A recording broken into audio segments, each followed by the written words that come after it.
जी औज़ुबिल्लाहिमिनश्शैतानिर्रजीम बिस्मिल्लाहिर्रहमानिर्रहीम। जिस तरह दोस्तों के हमारा जो एजुकेशन पर आल चैनल में सब जो आपके पास चाहे जीके के हवाले से हो या करंट अफेयर्स के हवाले से हो, इस्लामियात के हवाले से हो, इसी तरह आपके पास जनरल साइंस के हवाले से हो, करंट अफेयर्स के हवाले से हो, हर टॉपिक्स हम लोग डिलीवर कर रहे हैं। आहिस्ता आहिस्ता उसको हम डिलीवर कर रहे हैं और विद एक्सप्लेनेशन के साथ। अब मैंने आज जो है ट्राई किया है कि जो मैंने आप लोगों को पढ़ाया था जनरल साइंस के हवाले से, आया आप लोग ये क्वेश्चन सोल्व कर सकते हो या नहीं कर सकते हो। मैं आपको समझाऊंगा भी, लेकिन आप देख लेना कि आपने अपने अंदर कितना इंप्रूवमेंट को जो है लाया है। तो इस इंप्रूवमेंट को लाने के लिए जो आपके पास है, सबसे पहला क्वेश्चन है किसके हवाले से है, जनरल साइंस के हवाले से। आज सारा जो जनरल साइंस के हवाले से मैंने लिखा है कि जो मैंने एनाटॉमी पढ़ाया था उस एनाटॉमी के हवाले से मैंने यहां पर क्वेश्चंस लिए हैं। तो यहां पर है the kinds of bones in women body. बताओ वुमेन बॉडी के अंदर कितनी किस्म के बोन्स पाए जाते हैं। आपने क्या कहना है, 4 किस्म के काइंड्स ऑफ बोन्स पाए जाते हैं, 4 किस्म के बोन्स पाए जाते हैं। ठीक है, on the basis of morphology की बुनियाद के ऊपर, यानी वुमेन बॉडी के अंदर 4 किस्म के बोन्स पाए जाते हैं, किस्म। ठीक है, 4 टाइप्स आप बोलोगे। फिर आपके पास है the bones are present in face. बताओ आपका जो चेहरा मुबारका है इसके अंदर कितने बोन्स मौजूद है। तो आपके पास जो द नंबर ऑफ बोन्स जो प्रेजेंट है इन फेस के अंदर वो कितना है, 14। There are 14 bones in present in our face. ठीक है, ये हो गया। फिर आपके पास है basic component of bones. Bones का जो बेसिक कंपोनेंट है, बोन्स मतलब हड्डियां, अगर हड्डियों को मजबूत करने के लिए जो विटामिन डी का जरूरत होता है, वो कहता है कि जो बेसिक कंपोनेंट है ऑफ बोन्स वो कौन सा है। आपको होगी कैल्शियम फास्फेट C3PO4। फिर आपके पास इसका ओल्ड जो है 2 है, यानी कैल्शियम फास्फेट का फार्मूला मैंने लिखा है, या आप सिंपल कहो कि जो बेसिक नीड है यानी हड्डियों का जो खुराक है वो कैल्शियम फास्फेट है। कैल्शियम फास्फेट उसको ज्यादा चाहिए होता है, ये भी आपको आ गया। फिर आपके पास है the number of bones in adult. पता है एक एडल्ट के अंदर कितने बोन्स होते हैं। एक एडल्ट के अंदर जब बच्चा पैदा होता है उसके अंदर पहले 300 बोन्स होते हैं। ठीक है, ज्वाइंट की सूरत में होते हैं। जिस तरह यहाँ पर जो खोपड़ी के अंदर ज्वाइंट होते हैं, अलग अलग इसको कंसीडर किया जाता है। फिर जब वो बड़ा हो जाता है वो ज्वाइंट एक तरह हो जाते हैं, एक जैसे हो जाते हैं, फिर इसको हम लोग एक कंसीडर कर लेते हैं। तो जब बच्चा पहले पैदा होता है उसके अंदर 300 हड्डियां होती है, जब वो एडल्ट होता है फिर 206 हो जाता है। तो यहाँ पर एडल्ट का पूछा गया है, कितना है, 206। फिर आपके पास है the number of bones in new born. जो नया बच्चा है, न्यू बॉर्न है, उसके अंदर कितने हड्डियां होती है। तो आपने कहना है कि 300 हड्डियां उसके अंदर होती है। जो मैंने आपको पहले बताया, हड्डियां कहां जाती है, क्योंकि वो हड्डियां पहले अलग अलग होती है फिर एक साथ हो जाते हैं, फिर इसको हम लोग एक ही कंसीडर कर लेते हैं। अच्छा, बच्चे के अंदर ज्यादा होते हैं। ठीक है, फिर आपके पास है द शॉर्टेस्ट, ये आया हुआ है the shortest bone in women body. Women body के अंदर सबसे छोटा बोन कौन सा है। आपको हो कि स्टेपस। स्टेपस कौन सा है, हमारी खान के अंदर सबसे छोटी हड्डी है, वो है कौन सा है, स्टेपस। ठीक है, हमारे एयर के अंदर है। इधर देखो एयर है, आई है नो से, तो आपने ठीक करना है कि एयर के ऊपर, एयर के अंदर जो है सबसे छोटी हड्डी है।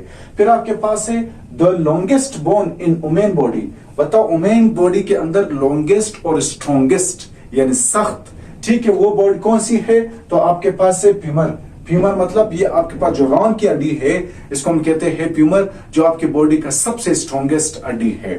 ठीक है, तो फिर आपके पास है pulmonary arteries collect the blood. देखो एक पल्मोनरी आर्टरी जिसको कहते हैं पल्मोनरी आर्टरी, याद रख लेना। ये क्या करता है, ये कलेक्ट कर लेता है ब्लड को, कहां से, लंग से। लंग्स से ब्लड को कलेक्ट कर लेता है, क्योंकि लंग से उस खून के अंदर ऑक्सीजन जाता है। फिर ये पल्मोनरी आर्टरीज जो है उस ब्लड को कलेक्ट करता है, दिल के पास लाता है और दिल इसको पंप करता है पूरी बॉडी के अंदर, उस ऑक्सीनेटेड खून को पूरी बॉडी के अंदर कन्वे कर लेता है।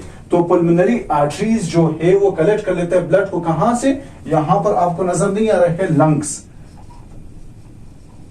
लंग्स, लंग से ये जो पल्मोनरी आर्टरीज है इसको कलेक्ट कर लेता है। ठीक है, फिर आपके पास ये आता है the number of muscles in women body. बताओ वुमेन बॉडी के अंदर कितने मसल्स है।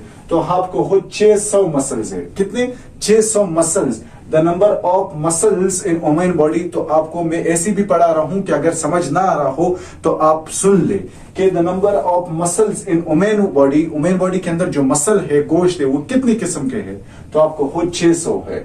ठीक है, 600 है, 600 मसल है।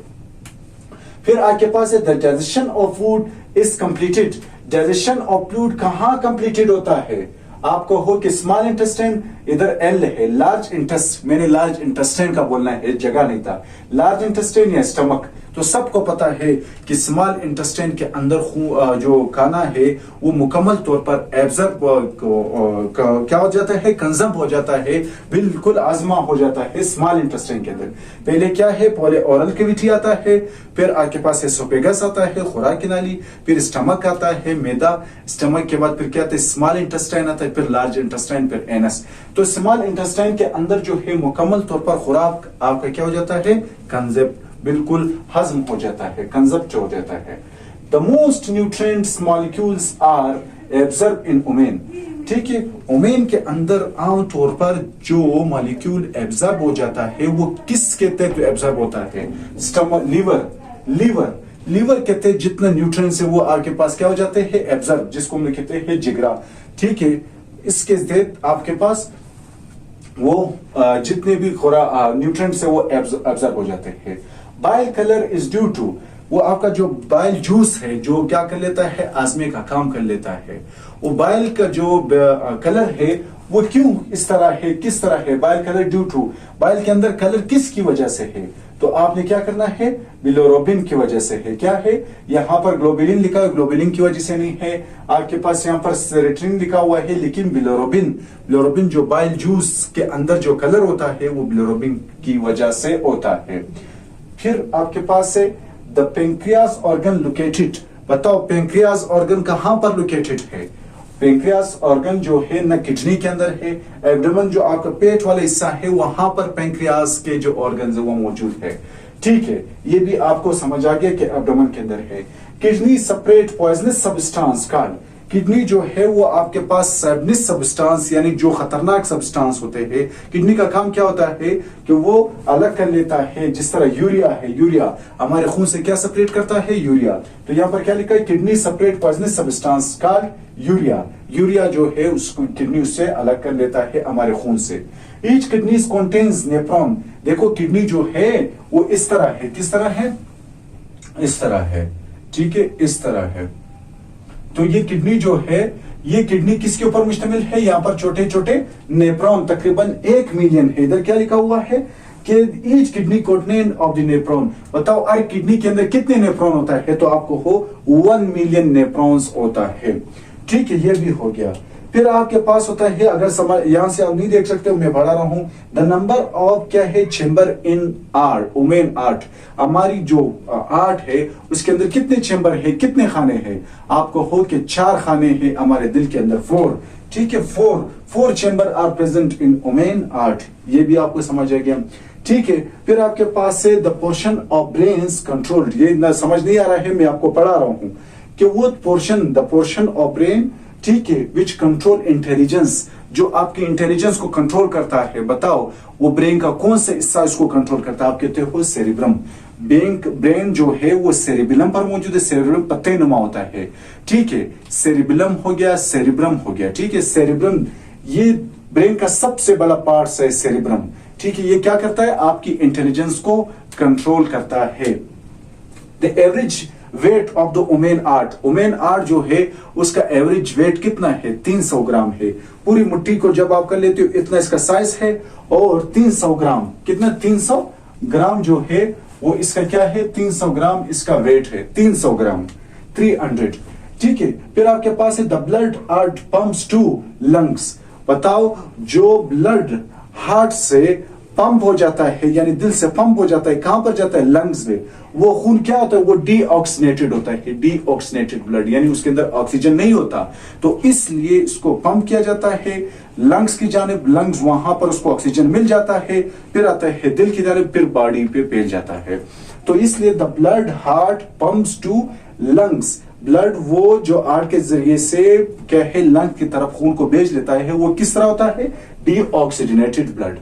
फिर आपके पास है life span of RBC. RBC का लाइफ स्पिन कितना जिंदगी गुजारता है आरबीसी रेड ब्लड सेल्स, वो 120 दिन है। कितने हैं?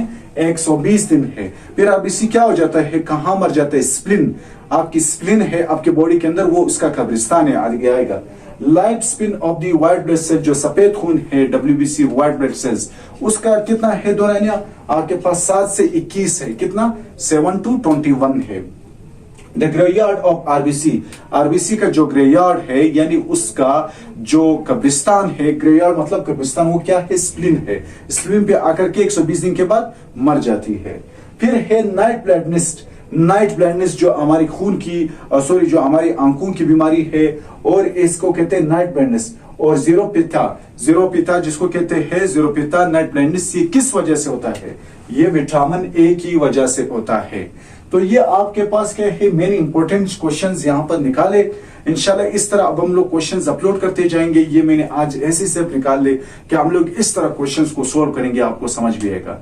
जब तक इजाजत दीजिए, अल्लाह हाफिज।